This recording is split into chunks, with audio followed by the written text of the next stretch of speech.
Good day, Hakim. I've come to make another trade, Alexander said to the pawnbroker. Will you take back this flute? It has performed quite well for me and is owed a rest. Will you give me that tinder box in exchange? Hakim quickly assisted Alexander in making the exchange. It seemed to Alexander that Hakim was anxious to be rid of him, and Alexander felt this destruction of simple friendliness by fear of reprisal was perhaps the worst thing the rule of corruption had brought to the land of the Green Isles. Alexander's heart was troubled as he took the tinder box and returned to the beach. From there, the map returned him to the Isle of the Sacred Mountain. Alexander had spent his first night on the beach at the foot of the towering cliffs, finding nothing more of interest than a black horse feather and a stinking rose. This time Alexander was there not in the shadowy dusk of sunset, but in full daylight. As he looked closely at the cliff face, he saw that words were carven in the stone. Ignorance kills, wisdom elevates. It was, of course, a puzzlement. Alexander stared at it for a moment, baffled. It was good advice, but it didn't seem to get him any closer to the top of the cliffs, which looked unclimbable. The guidebook to the land of the Green Isles, he remembered then, claimed the winged ones, whose island this place was, placed riddles in the way of any visitor to the place. It was from this practice that the cliffs bore their name. I had recorded among their aphorisms, only the pure of heart will be able to rise or ascend the cliffs of logic. These were the same words chiseled into the cliff itself. Alexander stared at the puzzlement for a long while before the obvious became clear before him. The letters of the words appeared to be buttons, buttons which could be pushed. Rise or ascend. Which would it be? Deliberately, Alexander pressed the letters R-I-S-E in the words of the carven motto, one letter from each word. They sank smoothly into the sheer rock. After a sudden rumbling, stone steps shot out of the sheer granite cliffs, rising upward. Alexander paused for a moment to give laughing thanks to my one-time scribblings and began to ascend the logic cliffs. Unfortunately, 20 feet above the sand, the steps stopped.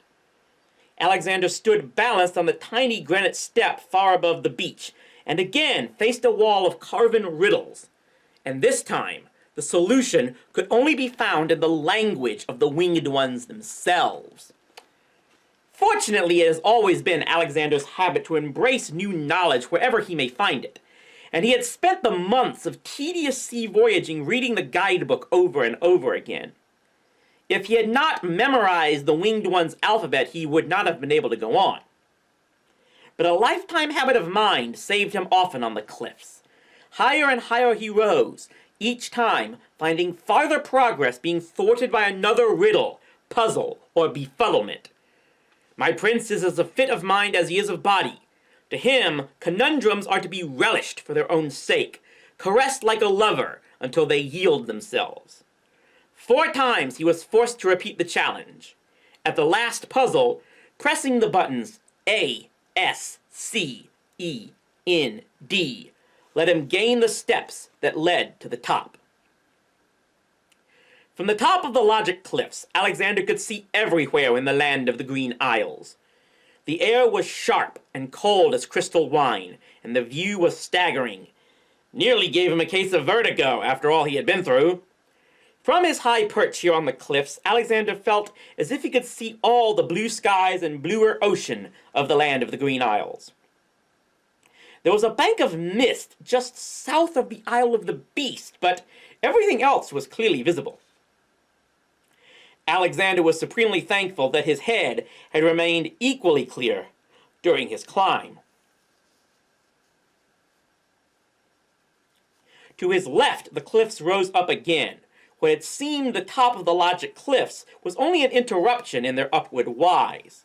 Set into their stony surface was a set of enormous wooden doors bound in ancient time-worn bronze.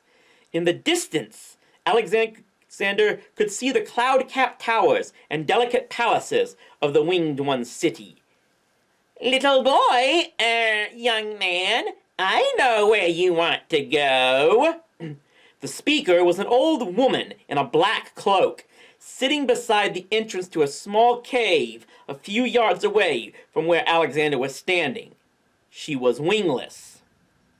And I know who and what you are now, no matter what form you choose to appear in, Alexander thought grimly, staring into the woman's flame gold eyes. She continued cooing her blandishments at the prince. Alexander paid no further attention to anything Alhazred's genie said, for it could only be that magical creature, but simply waited for it to give up and vanish. At last it did, turned to smoke and vanished. When the genie was gone, Alexander stepped to the oak and bronze doors, shivering a bit in the chill mountain wind, but could not open them, no matter what he tried. Casting another glance at the distant city, he walked along the cliffs until he came to the place where the genie had been standing.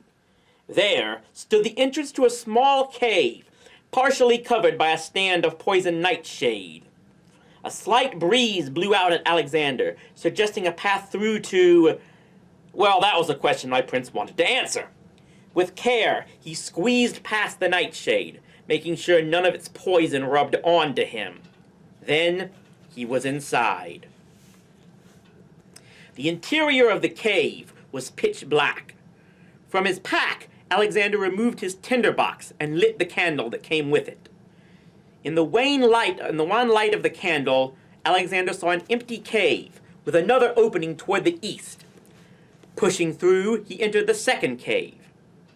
Alexander had been hoping for a back way into the Winged One's palace, or even into the catacombs that he had read of, but all there was a dead end. Sunlight spilled into the cave from an opening on Alexander's left, and that accounted for the waft of wind which had brought him inside.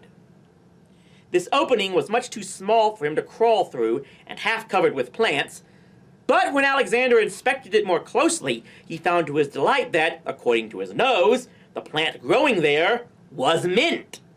Remembering his promise to Hakim, Alexander took a handful of the green, fragrant leaves before retracting his path to the outside. When he reached the surface again, the genie was nowhere to be seen, and Alexander could only see the entrance gates of the city of the Winged Ones off in the distance. It was only a short walk to reach them, when he reached the gates, Alexander went directly up to them and knocked briskly.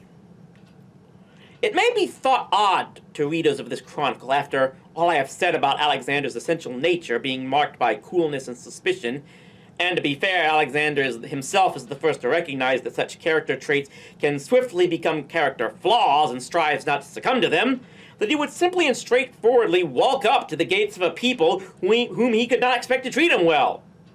The answer is simple. Alexander had been long enough in the land of the Green Isles, and had by now seen enough that he knew that the only thing the islanders trusted less than each other was a foreigner, yet he had little choice but to do what he did. Though the gates barred a terrestrial path, the city of the Winged Ones was a fitting setting for its inhabitants. Each building was either set in a sheer cliff face or at the top of an enormous pillar.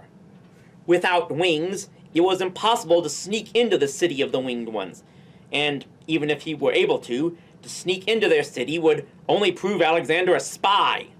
To enter openly would at least gain him a hearing from the king and queen, and perhaps a chance to ask them some questions.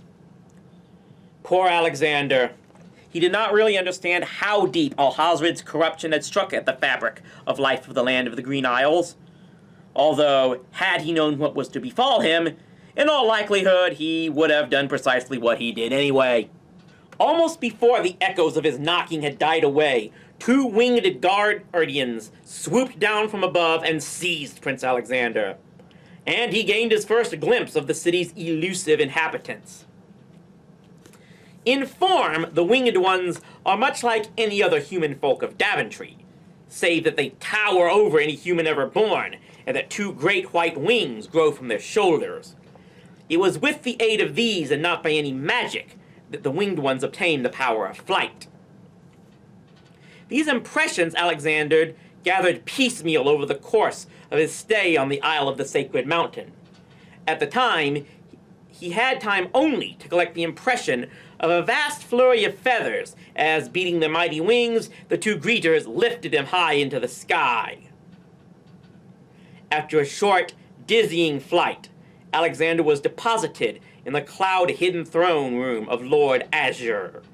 White wings, severe, and far taller than Alexander, the ruler of the Isle of the Sacred Mountain gazed down at Alexander disapprovingly, his equally formidable lady at his side.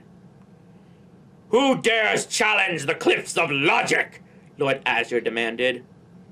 "My name is Alexander of Daventry," Alexander began, but before he could say more, a chirping of excited comment ran about the room. Lord Azure glared the murmuring into silence. "So, you are the interloper that he has spoken of.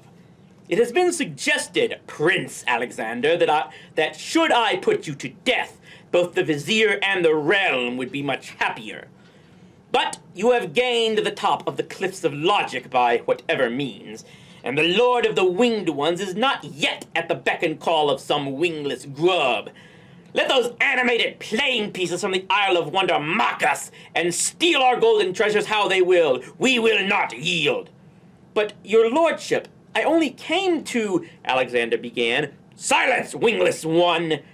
I will give you one chance. As a spy, you will have learned much of us. Perhaps you even wish to visit our famed catacombs and plunder our beloved dead? Very well, that wish is granted. When you leave here, you will be taken to the catacombs and confined till the end of your life.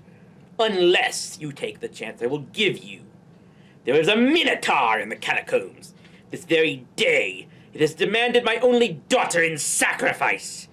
Defeat the maze, slay the minotaur, save Celeste, and not only will I spare your life, but I will grant you a boon in addition. Fail, and die with her." "But," Alexander said again, even at a moment such as this, it struck him that if Lord Azure wanted his help, he had a rather roundabout way of asking for it. He was given no chance to say anything more, for Lord Azure made a curt gesture to the guards holding Alexander's arms, and once more he was airborne. The guards deposited him at the edge of the cliffs of logic. One held him securely as the other unbolted and unlocked the entrance to the catacombs.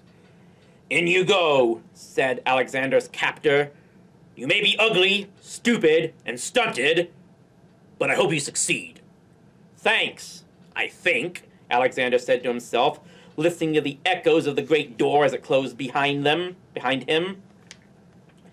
The catacombs stretched before him, gloomy and deadly, in addition to containing one very angry, probably very hungry minotaur. It was filled with the traps that the wings once had constructed for generations to prevent looting or tampering with their beloved dead. Alexander knew he had no hope of defeating the minotaur in combat, but instead hoped to free Celeste from her captivity during the monster's absence, and flee away with her without ever facing the bull-headed creature that had made the catacombs its home. To do that, he must find both the way out of the catacombs and the place Lady Celeste was being held. "I mustn't fail. I cannot fail. Cosima is depending on me. Celeste's life is depending on me. Too many people's lives and happiness are depending on me, including mine." Alexander cudgeled his brains and strove to remember all of the guidebook to the land of the Green Isles that he could. After all, he was on an island of puzzlements and conundrums. There must be some key to the catacombs, and if there were, he was sure it would have been recorded in the slim lost book, or at least referred to. But for all of his striving, Alexander recalled nothing save for some drawings of crumbled dungeon walls and bricks to which he had paid scant attention. "Perhaps it is not as difficult as Lord Azure claims," thought Alexander hopefully. Heartened, he started off, but soon found himself tangled in a maze of dusty passages and rooms that all looked alike.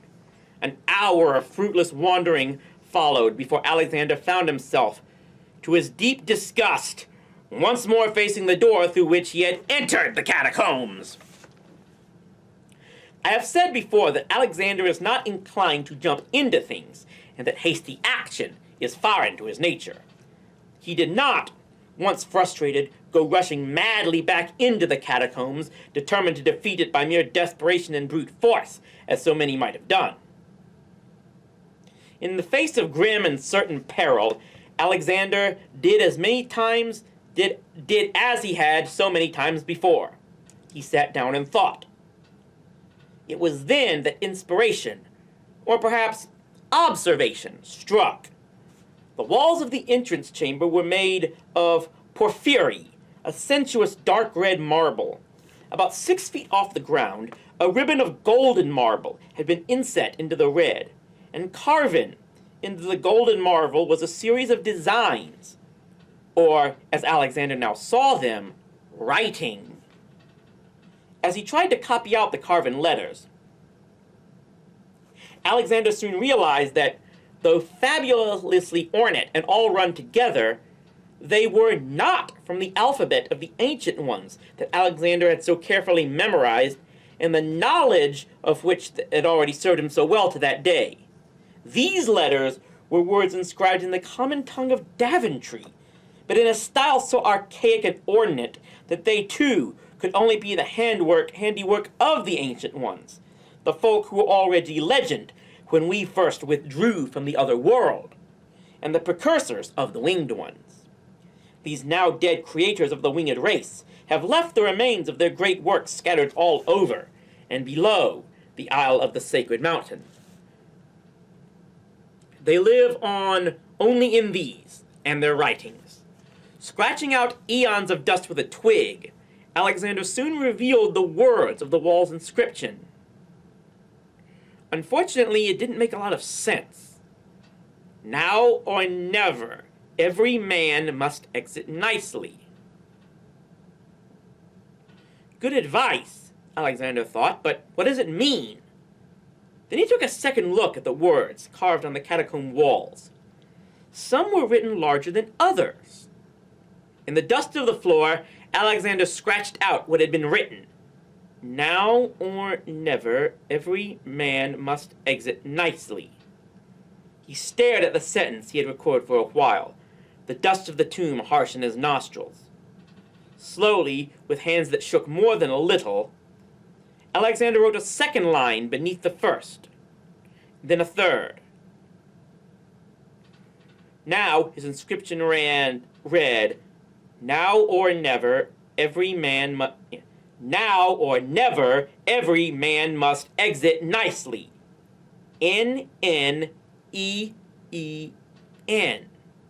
North, north, east, east, south. It's the key to the maze. It must be.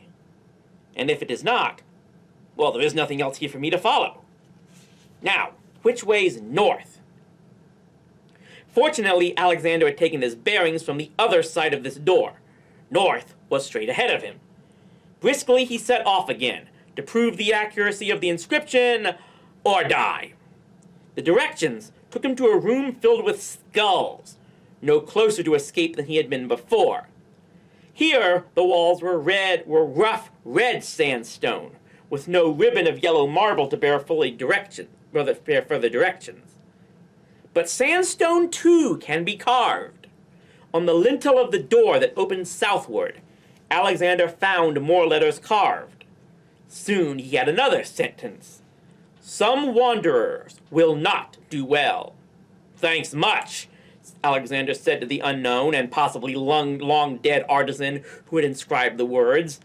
Ignoring the prediction therein, he extracted the cipher contained in the sentence. SWWNW.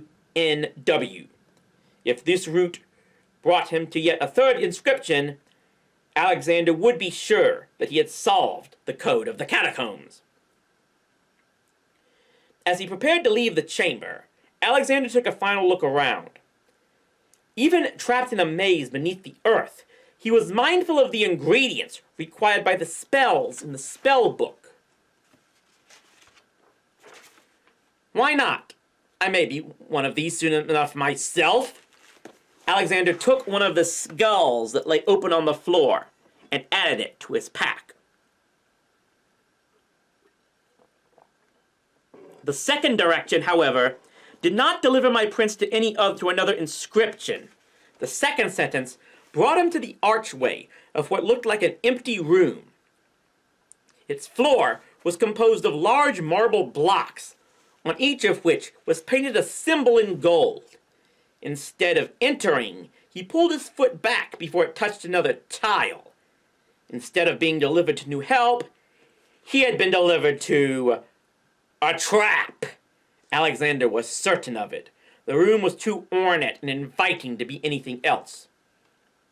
But how to test it? The floor itself contained the answer. Lying about, where the walls were crumbling under the weight of their centuries, stones and rocks of various sizes littered the floor outside the archway. Alexander picked up a fist-sized chunk of red sandstone and tossed it gently into the center of the room. Instantly, the air was filled with flying spikes, sleeting through the room in a hail of death that no one could hope to escape. Perhaps the trap is sprung now, thought Alexander. But when he tossed a second stone to be sure, the spikes flew as before. Alexander considered his choices carefully. They came down to one. He must pass through the room. If he were to find the next cipher to lead him, he hoped through the maze. But how? Carefully he inspected the doorway. Though it was elaborately carved, the carving contained no words. Only the inlaid symbols on the floor, repeated over and over. Skull and scythe, rose and crown, dove and rose, skull and crown. Alexander ran his fingers over the carving. Somehow his answer must be there. 3 roses laid across the bower, he said aloud, and stopped in surprise. Those words weren't his. He'd read them somewhere. The guidebook. 3 roses laid upon the bower, a scythe for he who cuts the flower, a crown a dove most noble race, thy bones make sacred this dread place. This was the answer, if only he could prove it without the necessity of his death. Another half-hour of tossing stones provided Alexander with as much proof as he was likely to get. Some flagstones shot abrupt death, others bore weight without stir. 3 roses, scythe, crown, dove, skull, crossed the room using only those stones, and he should be able to cross safely. 3 roses laid upon the bower. Cautiously, Alexander stepped from rose to rose to rose until he was in the middle of the room. He stood, unscathed. A scythe for he who cuts the flower. Cautiously, Alexander stepped to the next tile, which was inset with a scythe in gold. He stood again, unscathed. A crown, a dove, most noble race, Alexander continued. First to a tile inset with a golden crown, then one inlaid with a golden bird in flight. He stood, yet again, unscathed. Thy bones make sacred this dread place. Alexander placed his weight upon a skull and crossbones, and he was through the spikes alive. He was hoping I don't have to come back in a hurry, Alexander thought to himself. A quick look around the next room provided its clue carved into the middle of the floor. Why wait? Even now's the time. Even though the directions involved some backtracking, Alexander followed them exactly. There was no telling what traps might be triggered by his failure to do so. Once he even thought he saw Celeste in the distance, but the golden gleam of the apparition's eyes was a sure sign that further investigation would be fatal. Alexander was deep into the catacombs by now. The air was damp and heavy, and the dust of centuries underfoot was almost mud. To add to his discomfort, from time to time, Alexander could hear a roaring from somewhere deeper in the maze. Although with the way sound was distorted, he could not be sure where it was coming from. And worst of all, this new set of directions brought Alexander apparently no closer to either rescuing Lord Azure's daughter or his own escape than another empty room. Yet it did contain an ancient dusty shield hung on the wall. "My need is greater than thine," murmured Alexander apologetically to the unseen ghosts as he reached for the shield. He still intended to pass the gate of the stone archer on the Isle of the Beast. A shield might be a good thing to have. If he survived the catacombs and the Minotaur, of course. When Alexander removed the shield from the wall, he found another sentence carved into the stone beneath. "Never, never, never wend the wrong way." The advice was starting to be as irritating as it was helpful, but my prince followed it carefully and found himself in a crypt. In niches along the walls were the curious, elongated skeletons of dead winged ones. Gold coins glinted in the eye sockets of a skull in the northernmost niche, left to pay the ferryman's fee in the land of the dead. "For Cassima," Alexander promised as he took them, "I'll replace them someday, tenfold." It took Alexander over an hour of searching to find the code this time. It was carved into the underside of one of the tome niches, and if Alexander had not been as stubborn as he was, he would have never found it. As it was, he was sweaty, grimy, and very cross by the time he had his rendering. "Every escapee says it's easy." Alexander set his teeth to keep from saying something rather different, and turned wearily down a new set of turnings. Why the ancient ones, if they indeed were responsible for the carvings, had chosen to couch their directions within the maze in these writhing riddles was beyond Alexander, at least in his current state of mind. The room Alexander found himself in at the end was barren of winged ones dead and of any new carvings. Instead, it had a barred door at the far end.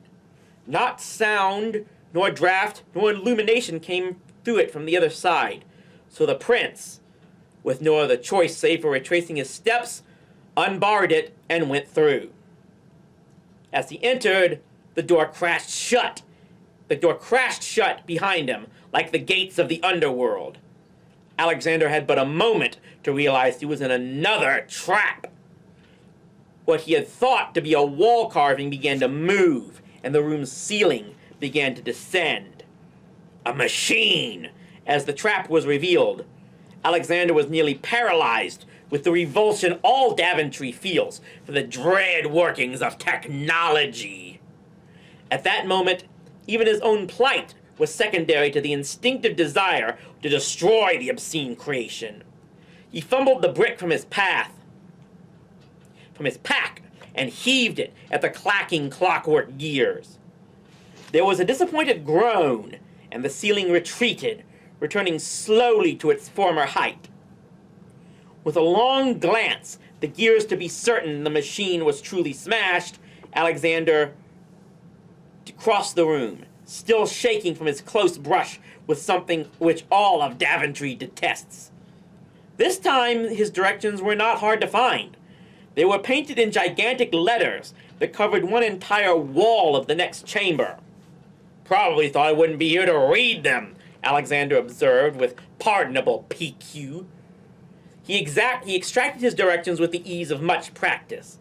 Even endless failures are nothing to enrage. "That's what they think," muttered Alexander to himself, "but at least the directions were clear." Alexander no longer remembered how long he had been underground. Perhaps Cassima was already married, in Alexander's quest of failure. Perhaps he would wander until he died of thirst and starvation, his only company, the occasional echoing roars of the Minotaur. Perhaps it was a bout of self-pity that explained Alexander's lapse in direction. Or perhaps it was what might happen to any being who had suffered as Alexander had since his shipwreck. At any rate, he dutifully followed the painted homily into a room that was another dead end, and then continued carelessly into the center of the room, attempting to find further directions. The lapse was speedily punished. A faint silken sound of sliding, and before Alexander could recover himself, the floor opened beneath his feet. Fortunately, the fall wasn't far, but the landing was in total darkness.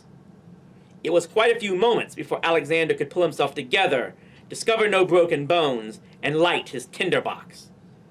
He was in yet another dungeon chamber, little different from the ones he had passed through above. In the pale flickering light, he saw new words, also of gold, frame a doorway that opened westward.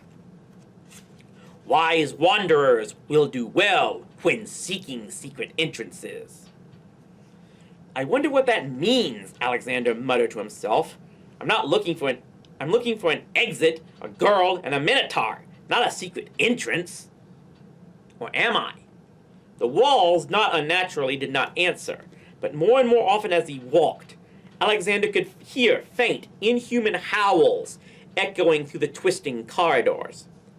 He hoped Celeste was still unharmed. Was there some young lord in the Winged One's city who even now yearned for Celeste, as my prince did for Cassima? The thought was too painful to entertain. At last, Alexander's steps led him to still another dead end, and this time, try as he might, he could uncover no clue at all to lead him onward. Alexander sank down to the floor in weariness and exasperation, slumping against his pack. A lively squirming from his makeshift pillow reminded him that some of its contents might not like being laid upon. Another roar, closer now, shook the air. Alexander reached into his pack and came up with the wriggling form of the hole in the wall. I'm sorry, little fella. I forgot all about you. I didn't mean to get you into this mess, too. Though he held the hole in the wall firmly in his hand, Alexander's fingers were nowhere to be seen. Alexander was looking directly through them. By now, the beastly roars were very close, as if in an adjacent room. Alexander knew that if he were to not simply lie down and die there, he must choose a path through the catacombs by his wits alone. He could even spy through the wall beyond which the roar seemed to be emanating.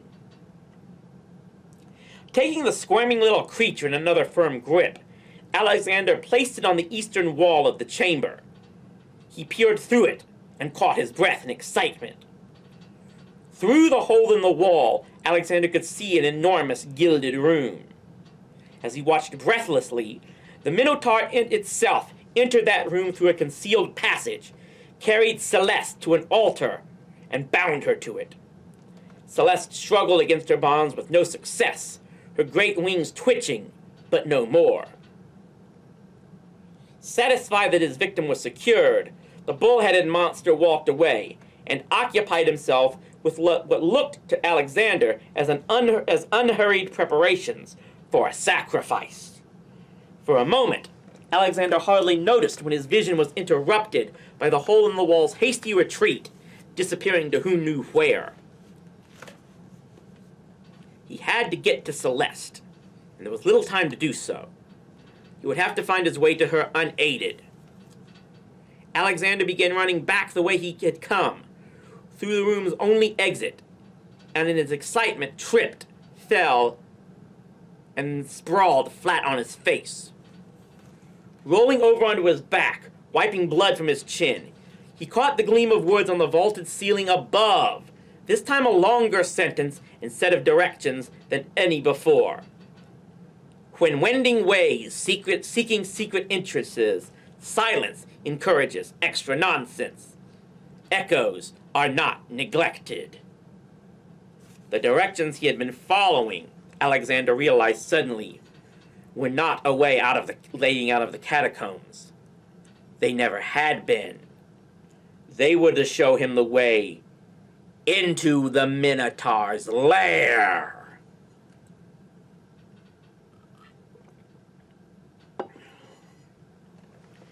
After his fall, Alexander forced himself to follow the directions slowly, making certain of his way and using the time to plan his assault upon the Minotaur.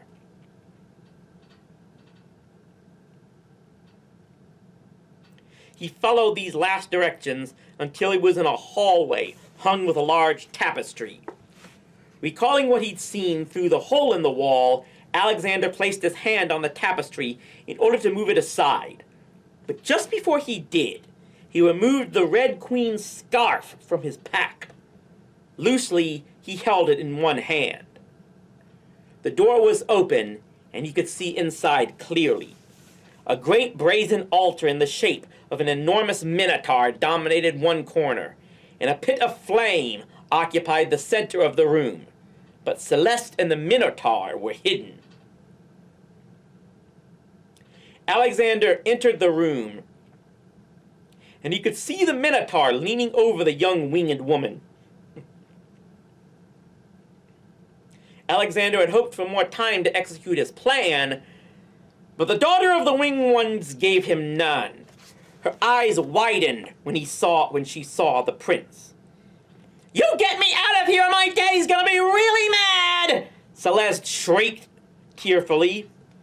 Fully unfurling the scarf, Alexander rushed further into the room, drawing the bull-headed beast's attention completely away from its intended sacrifice and onto it. He stood next to the creature's fire pit and waited for the only thing that could happen next. The Minotaur turned and looked directly at Alexander. Then, if this is the proper direct description of the Minotaur's act, it smiled at him. The prince, praying his hastily conceived plan would work, waved Queen Rufina's brilliant red scarf again at the bull-headed creature. Just as it is known that all goats hate trolls, it is well known in Daventry, and in all the multiverse, I suspect, that anything bullish will charge at anything red. Which, of course, isn't true, by the way. I hate to go off on a tangent here, but I think anyone who's probably read knowledge of it all knows that bulls are actually colorblind, and it's the waving of the cloth that draws them in. Seeing as soon as how I learned that in elementary school, I just felt the need to have to bring that up. But we shall get back to the story now. The Minotaur was only half bull, but half can be as good as enough, as my mother sometimes said. Flames reflecting in its eyes, the Minotaur roared, charged, lunged at Alexander, and vanished into its own fiery pit. The roars, now of anguish and pain, continued for many moments as the monster fell. "You, human! You untie me at once!" the winged one princess demanded shrilly, as much as if Alexander was still the slave boy Gwydion and not her savior. While it is true that she was not very gracious, she had spent the entire day believing she was about to be eaten alive, and that sometimes puts an edge on one's temper. Or at least so Alexander felt as he moved to untie her. "You clumsy grub! There's a knife in my girdle! Use that!" Alexander slipped the small golden dagger from the belt at the winged girl's waist, and soon she was set free. "You may keep it, as a reward for saving me," she said, smoothing her long red hair into place and stretching her great white wings. She was as beautiful as one other of her majestic race, but Alexander's heart was filled with the dear imperfect face of Casima's. Celeste's beauty does not stir him. "Now, come along. Mommy and Daddy will be awfully worried about me." Celeste quickly led Alexander back to the catacomb entrance and pushed open the door. Against all reason, he returned again to sunlight. "What are you two fools staring at?" Celeste demanded of the dumbfounded guards. "The Minotaur's dead and I want to go home. You can bring this one with you," she said, nodding at Alexander. A moment later, she had spread her silken wings and launched herself into the sky. The guards, seizing Alexander, followed her example. And though he has never said so, I think Alexander, as he was borne aloft once more, perhaps regretted saving her, if only a very little. But none of that winged race has ever learned humility, and it is in my mind that none ever will. Theirs is the arrogance of intellect, an infirmity with no cure.